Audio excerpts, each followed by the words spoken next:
The following video is for 14 and up. Whoever is 14 could watch. If somebody's not 14 cannot watch.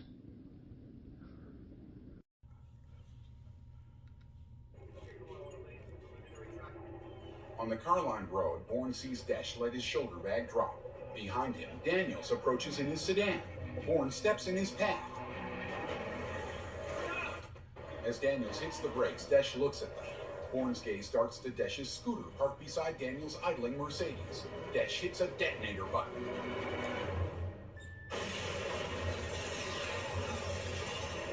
The blast tears into the Mercedes and throws Bourne off his feet. Smoke rises among beachside rooftops. At the Sidewalk Cafe with Nikki, alarmed customers get to their feet. In New York, Daniels' blip on the computerized map disappears, and the strobing message, "Signal lost," replaces it. Bourne lies face down on the asphalt. Desch gazes blankly at the wreckage and the crowd gathering beyond it, then walks away. Bourne opens his eyes. The ex-operative gets to his feet and sees Desch departing on another scooter. Bourne staggers down some stairs built into the hill, trying to follow on foot, but Desch escapes. At a crossroads just downhill of the bomb site, a bystander points out Bourne's retreat to arriving policemen, who steer left, moving after Bourne. Around the bend, Bourne reaches a turnout where he hotwires a parked motorbike. As the Moroccan police car arrives, trying to block his way, Bourne guns the throttle and veers around them. The police officers clamber back into their car and hurry after him. At the cafe, Nikki watches the chaos slack-jaw. Desch, meanwhile, rounds a bend on his scooter, and Bourne charges up a hill, standing on his motorbike's footrests. Moroccan police see him whip past their car. As a second squad car heads him off, Bourne bangs a tight three-quarter turn and guns it. His bike hits a displaced curbstone like a jump, and he lands atop a shoulder-high sill. As the ex-operative escapes up an elevated alleyway, the police return to their cars and pursue. Now, as the Moroccan police race forward, turning into the sun, Bourne whizzes across their path again. He zooms up a flight of concrete stairs and catches air off the top. At the cafe, more hurrying police draw the attention of Nikki and the locals. Bourne rides down a set of very narrow stairs. He barely avoids hitting a local woman who ducks back just in time. At the cafe, Nikki gets up and walks away.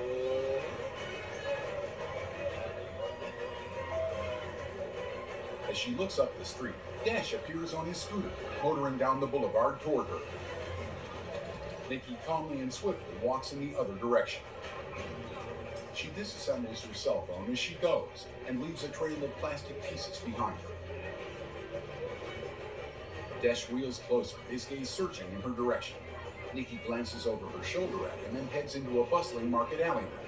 The assassin spots her, parks the scooter, and starts after her on foot.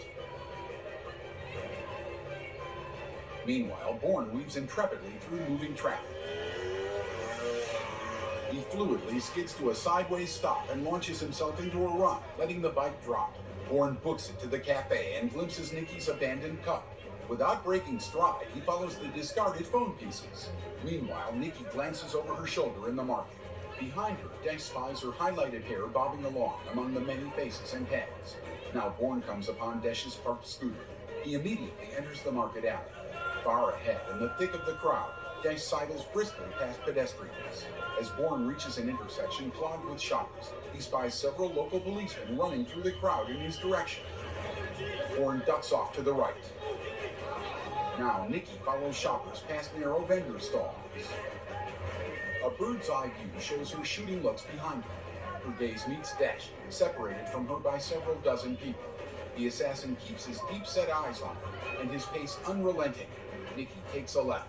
As Bourne stays on their trail, the policemen sprint after him. Bourne swipes a can of hairspray off a merchant's stand, drops it into a food vendor's flaming stove, and pulls the surprised man several paces with him. A small blast triggers a panic. Encountering two policemen, Bourne checks one aside, then forces the other backwards by his throat and takes his pistol. As locals back away, Bourne disappears up a stairwell. 4 more policemen hustle after him. Inside, the flights wind past men relaxing by a sunny window. The scrambling police pursue. Bourne exits to a rooftop and spots a sun deck above.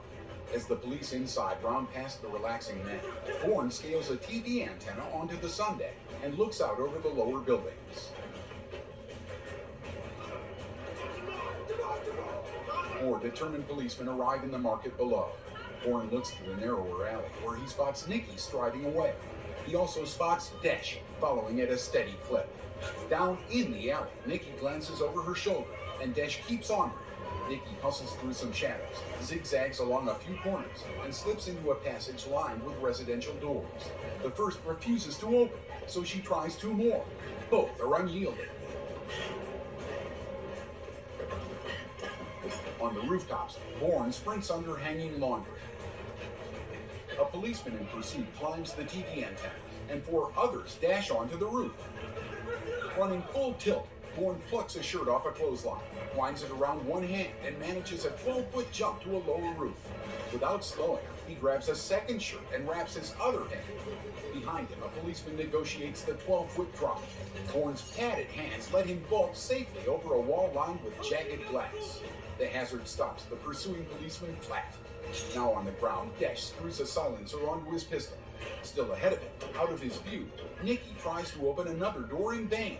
She rams her shoulder into yet another, but it won't budge. A third failure sends her to the next, and the door opens.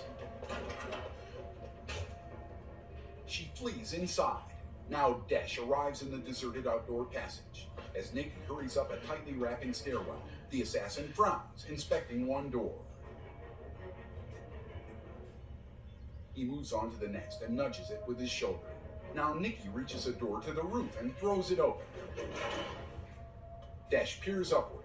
Nikki looks over a waist-high wall at the building's edge. Desh sees only sunlight breaking over the top, and Nikki's bird's-eye view shows just a few locals passing by. Now Bourne pockets the 2 swiped shirts and halts at an overlook high above the cramped Tangier skyline. As Desh rounds a corner, peering upward, the policemen spot Bourne from neighboring rooftops. Bourne stays still. He spots Desh far below, sneaking along. Now Nikki steps onto the ledge, looks to the adjacent rooftop, and leaps. She makes it. As Bourne races off, Desh picks up his pace too. The policemen watch Bourne draw a gun and leap into an open window. His crash landing upsets a kitchen table and frightens a woman inside. Bourne leaves her and dashes past a surprised man lifting weights in another room. Now Nikki hops a barrier and kicks in a stairwell door. As she races downward, Desh inches a door open with his gun. A view through an ornate railing above Desh shows him crossing the foyer. As the assassin advances, disappearing from view, Nikki comes down some stairs. She halts and peers through the ornate railing to the apparently empty foyer. She stays close to the wall as she descends another few steps. Nikki stays on the second floor and chooses a shadowy passage leading away from the stairwell. She hastens past one window and halts by another. Nikki glances through the dirty panes toward the foyer below, then ducks out of sight. Meanwhile, Bourne bounds through an open window and leaps into a neighboring house, where a boy in a bedroom glimpses him. Back with Nikki, deserted hallways lead her to a well-hidden vantage of a doorway that affords a slim, foreshortened view into the space beyond. Desh creeps by. As Nikki backtracks, Desh moves to his left. Bourne hurdles another alley between 2 houses. Nikki hurries into an apartment and finds the distance to the next house over impassable. Her face sweats. As Desh reaches the open door, gun drawn, Nikki ducks into a side room just a few yards and a couple thin walls away from him. Bourne glimpses Nikki from next door. As Desh enters the apartment, Bourne leaps the alley between the 2 houses and arcs feet first toward a set of French windows.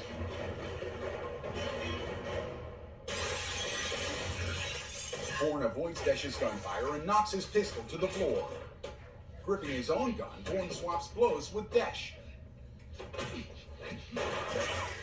Nicky ducks a stray shot. Dash forces Bourne's gun to the floor, then hurls him into a corner bed. As Dash punches Bourne's face, Nicky attacks from behind.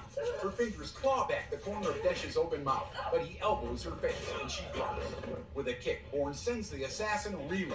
They re-engage in hand-to-hand combat, and Dash thrusts Bourne into a glass cabinet. Bourne gets Dash's arm in a sharply twisted hold, but the assassin wheels his entire body up and around and unwinds.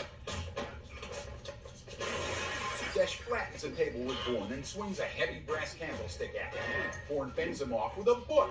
He thrusts it into Dash's shin like a guillotine blade, then broadsides his face with it. Bourne presses the book's edge into Dash's throat, pinning him to a cabinet. He swats the book flat at Dash's face and pounds the other side. As the men grapple, Bourne chops at Dash's ribs with the book. Dash flings Bourne into a bathroom. The assassin grabs a straight razor off the sink and slashes at it. Bourne traps Dash's wrist with a rolled towel and bangs his blade-wielding hand against the door. Dash drops the razor. Simultaneously strangling each other, they flop into the bathroom shower stall. Bourne chokes Dash into a corner, pressing him toward the floor. Dash grabs at Bourne's face, but Bourne swats his hand away. As Bourne keeps squeezing, the assassin's grip weakens. Sweat gleams on Dash's puffy, suffocating face. Bourne grits his teeth as he exerts deadly force, then lets Dash drop to the floor. He looks at the lifeless stranger, then sees Nicky outside the bathroom, her entranced gaze pinned on the dead man. A drop of sweat clings to Bourne's chin. As he searches Dash's body, Nicky draws closer. Bourne finds Dash's cell phone.